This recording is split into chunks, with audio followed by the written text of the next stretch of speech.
Matamduda makhoi gi manakta ising puba truck gari ama lai. Truck tuna kongkut amada chakadu thauduna chatpaduda ising meyam paikhalai. Tomthina matam chana nupidugi mamangda leptuna nupidu songgadaba ising singdu Tomthina khanjili.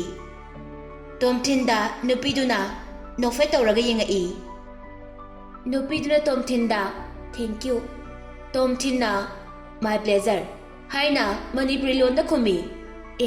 Nangsu Manipuri masara. Mane aigi ming Tomthin kawi. Ai Thailand da akhoi company gi oiba project ama phangnaba lakpani. Kayada sanana thengnarino. Aisu Manipur dagine. Aigi ming Olivia kawi. Ai Thailand da water festival yawba lakpani. Olivia na amuka sa makha tarai. Nanga loinarakpa mising ne mata ude. Moidi nangalakminadra. Tomthina hoi moidi lip laudre. Office ki thabak tawraga lehauri. Nangdi thauna yam phaina. Na tomta Thailand daga laine. Tomthina amuka sunupiduda chomgadaba isingdu mahakna khalli. Olivia na thank you. Haina momo minok tawduna hairai. Aduga sida sum leirabadi ising phatabase nangoda sum songlaniye. Tomthina amadi Olivia makhoi ani nakanda khara thaidoktuna leiri. Tomthin ngaihaktangdi masadu kari haidino hafam khangde. Makhutta pairiba water pistol nuna Olivia gi pambomda ising kapsili. Olivia Tomthin gi matawduda thawai tana nokli. Amuk osinduna Tomthin gi makokte ising kapsala imahaksu. Olivia matomda lakpana mahaka panaba partner leite. Tomthin gi su leite. Makhoi ani michang oiraga atopa mida ising saisinduna ising kapsanba sanai. Manakta mi lerektraba matamda makhoi ani amuk kapsanba sanai. Olivia di nupi oibanina masadu khara chentok chensin tawbada waduna lepkhre. Tomthina Olivia nang karamba hotel da lege. Olivia su hotel maming du taklami. Makhoi ani Olivia na leiriba hotel duda puna lai. Asunda sa khangnaraba matung makhoi amana amagi contact number su launarami. Tomthina Olivia ai hojikidi halage. Horen amuk lake. Adugane hotel amada chak chara ama saminasi. Unagadaba hotel amadi pungjingsu makhoi ani na lepnarami. Olivia lehoraba matung Tomthin mahaki hotel da amuk halai. Masadu iruzaduna ananba dress sesili. Pothaba oina ngahak phamungda longna hipli. Ngasai Olivia na nuklaga yengakhiba sanakhiba mayamdu ningsingai. Mikuptuda Olivia gi Minok tagi Lily gi asawa maithongi mamida amuk onthakhi. Tomthina as kaigino aina Lily gi wakhalse hekta khalisiba. Ngasai Logan-ga limina hobani ne. Lily masana yaduna Logan-ga amuk kari tawramdana haina khali. Wakhal asi khanjilubada Tomthin masadu khangningbana langtaknarami. Tomthina as tawningba tawdasanoda. Magidamak aina kadobagi waruni. Logana mabu izat manghandabaga aiga mariamta leinade. Tomthin Lily gi wakhan kautoknaba haiduna churup chamlaga TV yengli. Hainakhiba matamdu yaurakle. Tomthin mahaki hotel dagi thoklai.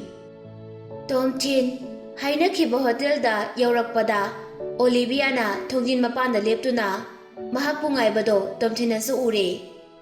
Tomthina Olivia haina kawi. Olivia su Tomthin lakpado uraduna manakta sensilai. Makhoi ani hotel manungduda changai. Manungduda lady boy mayam ama dance tawbado ubada makhoi ani yamna hainaramde. Mafam amada oina unarurasi haina thoklai. Gari gi makhol yamna tadaba city dagi khara lapthoklaga leiba restaurant amagi mamangda makhoi ani phamli. Olivia chair da nga thaduna mamaido nungsaromda onsinduna famli. Tomthina, ngasidi aikhoi anina phajana leithakhrene. Aidi Thailand Water Festival cha yawa handang na ahanbane. Nangdi hana mamangda yawkhraba. Tomthina, yawkhre aidi. Thailand da University tame. Aduna mamangda kerak saruk yakhre haina khummi. Olivia su wa makha tarakhidre. Tomthina mahaki mamaida yamuna yingjari. Oliviagi masakto yam ka hena phajabadi oide. Sweet yamna oi. Olivia Tomthingi miengduda ikairap tawjai. Karigino nangna adumaina aingonda yingmiduba. Nangse yengbada yam nungai. Rasi yamna lay. Adugine mitkup tangai aina yenglise. Olivia na nangse nupida laknaba jalak tawduna koibi yamna hairamgani ai khangi. Haina khummi. Tomthina aidi nang dangna rasi leibi nupi amata su thengnadri adugi sum yengbani. Ado nangi boyfriend ga di leibro haine cham cham na hangi. Olivia direct oina pakhum di pirakte. Tomthina yamunna yengli. Adubu mahaki mamita nokpodo Tomthina khangi. Khanghaudana Olivia na nang aiga de tawa pamniro haina haidorai. Masindo ngangthoklaba matung ikaiduna machindo yana chikchili. Olivia na adumna hairakpaduda Tomthin nokningba phawi. Tomthina nanga de tawba yana ba nangna aingonda kari kari gun yawba pami. Olivia mamaidu Tomthingi mamit manakta thangjinduna yengi. Aduga nangse phattaba mi makhal amani haiba ai khangi. Tomthina sengna hairabada aise afaba mi nate phattaba mi amasu oide. Adudi karama makhalgi mino nangdi haina Olivia na muk hangai. Tomthin Lilyna mangonda ngangkhiba mayamdu loina ningsingai. Aduga Olivia da kanagumba amana aise ludaba samasigi mahikni haina toina dungangi. Ludaba samasgi eknaba oiba haibase phattaba mini ai nangondagi laptop ahona phani haiduna phamliba chair khitang amuk thangdoktuna fami. Tomthin saubagi mahut nungaiba ama yawraktuna mahaki chair thangkatuna Olivia gi manakta naksina thamduna amuk phami. Olivia na nang adumai tawrakanu ko ai nakta changsilakanu amuka changsilaadi aigine boyfriend leibra leitabra haibado haido oi. Tomthina hoi haiduna masadu chaptingna phamlaga lei. Olivia na aidi isamjamna ngawjabi nupini angang masadawna langba koiba yamna pamjai. Aigi wakhaldadi boyfriend leiba sina ingonda karisu kanaroi jan yamna oidau mali. Leirina khalone aina chatpa khuding yengsilakani nupa amaga wari sanarasu amu ngangakani. Aduna ai nupagi proposal amata yadri nupa phau loinaba tali. Nang hauroi matagom amu Olivia na aina si hayena wakhalana lawgano asengba 60 nupini. Tomthin noklaga nangna jasengna adumna haidoklambado yamna fai. Aidi nangse lesbian oiramni haina khalurabani. Pumnamak oidunasu nangse yamna phaba nupini. Adubu nangi boyfriend leite haibadudi kana amatana thajaba ngamloi. Olivia mayadu kathoktuna tukachehe aibu lesbian male haiba. Adubu nangna aroibada haikhiba ohai paring anidudi yam chumi. Aise yamna phaba nupini. Boyfriend su leite. Ado nang aigina boyfriend ama semige hairo. Simadi aphaba traveling yamna pamba nupadi oigadabani. Olivia wa ngangna nakanda sum yengthui. Mamitu araiba makhai lauthoklaga wow Tomthin adagi nupise yengo mahaki masak khuphajaje lairimiga manai haiba. Tomthin su mahakna hairiba nupiduda yengai. Aduga asibu Lily natro. Mahaki nakanda chatliba. Handsome oiba nupasina Logan natrane. Haina tapna hai. Makhoi di atangba Western restaurant da changdrisina kaigino. Sigumba ahongba misik miraw khonyam tadaba restaurant da laklisina kaigino. Oliviana kaya da singlem na phajarino. Mahakna sitliba dress ka sisu yamna chanai haiba. Yaliba bag sisu high sign brand gini. Mahak inasu yamna khulamgani. Oliviana singna loina haidorakpaduda Tomthin maya karaga tari. Aduga nupi masa nangna phajaba nupida asuk yamna khoidarisina kaigino. Mahakki nakana chatliba nupasidi handsome oidro. Nupi si yengbagi muhut nupa si oina yengdrido kaigino. Oliviagi mityengdu amuk Logando asingki. Nupa se handsome budi yamna oi. Nupa ama oibagi stamina di khara watli. Yengbada masa sisu isam chamba punsida panthong leitaba mi mali. Adubu mahak paisadi yamna paiba imungi machani. Tomthina nang adu yongna loina haiba ngamido kamaina khangino. Aidi ngakpada loire. Aigi imanabigi nupasingdo amamamtang oina check tawraba matungda khangbani. Tomthina aidi karamba nupano. Nangna yengbada aise karamba makhalgi mi mali haibado amukta tagloo. Nangdi mina hairakpani haibado adu mali. Tomthin ikaiba sasinaduna mamaidu nonthai Olivia noklaga phagi tawbanida. Nangse hek yengbada wadi yam ngangba chindi thiba romance yam haiba sathiba mali. Manungdadi yamna phataba midi nate. Nasagi maru oiba history leiba mi mali. Chumra aina haise. Tomthina nangna nganglakpa wase loina chumi. Ai angakpa ama phawi. Poglabadi history leifam thoi. Aigi sina mayamdagi khara tongali. Ado nang ada chatliba nupise masak khangnaba pambra haina Olivia da hangi. Oliviana nangna haininglise asigi nupise kamaina laknagani haibado aingonda uningiro. Mahakki nakanda nupa ama leirise nang kidro. Tomthina legi leije sanu ai nangonda nupi amana nupa amada matau karamna nungsihanggani haibado utke chalasi lao. Haina Tomthin hagolai. Olivia su hagolai. Tomthin nangna harido araiba madi natiko cheksilu.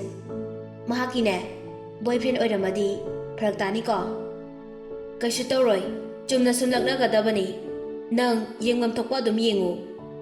Olivia su ayaba nupini. Mahak tholakkadaba khudingmak yengningbana langtaknarami. Tomthina adudi nangi khut amase ngayaktang waijage hairaga Oliviagi makhut nama pairaga Lilyna leiriba adomna lai. Olivia su kaisumta hairakte adubu Tomthin khaktana makhuttu paisinbani. Olivia di frida dum lei. Tomthina makhuttu paibada sarum tawraga yamna sop oi. Lilyga Loganga tapna wari adum sanai. Kari wari sanarino haibadi tade. Tomthina Oliviagi makhuttu paiduna Lilygi mamanglomdagi lai. Lily mamito khara nokhalakduna Tomthinda yengai. Lily masadu pungangakre. Tomthin amadi Oliviana samnariba makhutuda munna mugi ngai. Tomthina Lilyda hai haina kaurai. Lily Tomthina sumna yamna friendly oina kaurakani haibadi thajade. Nahan khai hotel manungda tawriba maongdugadi yamna khetnare. Lily su kaurabanina hai haina khumi. Tomthina ngasi nanga thengnabase laibak yamna fabani. Cha glass amada thakminase haibabu kari khali. Hairaga Lily masado tarang chatli. Manakta leiriba Logana. Hello nakhoisu mafamsida hek lakpro. Kayada sanana thingnarino Tomthin. Logan Oliviada amuk mamay onsilaktuna. Tomthin mahakti kanano? Nangi girlfriend lo. Logana asumna hairakpaduda Tomthingi khupakta yotpina thilakpagum chaina ama phaurai. Yengtharubada Oliviagi khujina sikpa oirami. Tomthinna Oliviana khujina siklaise mahakse aigi girlfriend nate hayo haibo oiramgani haina khali. Amuksu khali aina makhoise sakhangdaba sachinnabaduda saubagi siglai oiramgani haina amuksu khali. Tomthinsu tasengna mahak masamakse single oiri haidokpa pami. Mahakna masak takpa haurai. Mahak Olivia ngasi kak thingnaba aigi marupni. Olivia da amu mahakna Lily mahakna Logan makhoi animak manager ki level da leiraba pham achauba paiba ngaktani. Lilyna aigi hauji oiriba market ki director ni. Aduga Logana atopa company amagi financial general manager ni. Makhoi paisa yamna paiba yamna powerful oiba ngaktani. Olivia ikaiduna Tomthingi khubakta khojina sikli. Makoktu nonthaduna hello haina Lily amadi Loganda hai. Lily kainomta puna saminakhisi haina Tomthina amukasu haijai. Lily ngaihaktangdi pakhum pirakte. Restaurant lomda mamaidu onthokhi. Aduga Tomthin table se yamna hangi. Aduna puna saminadrasu yani. Tomthinna adubodi aikhoigumba ludaba amaga songa table amatada nga thamduna laknarabadi matil taduna si haibado nang khangdabra. Olivia su Tomthinna haininglibadu bab kharadi tari. Nangse yamna singba yamna active oiba mini. Yamna supingi. Novel ama ibadi wakhal leitana leiduna igadabani. Nangdi kamai tawraga I. Tomthinna aikhoisu tapkena tabadi hogdong masagumbani. Ngasi kak thingnaraga nangi aronba kharadi khangba ngamledana. Oliviana makha amuk tarai. Ado nanga Lilyga leinariba marise sengna muktang hairao. Nangna asengba warido hek hairaadi aikhoina hojik chariba asigine bill aina pigani. Horen nungdangsu drinks khara lebini.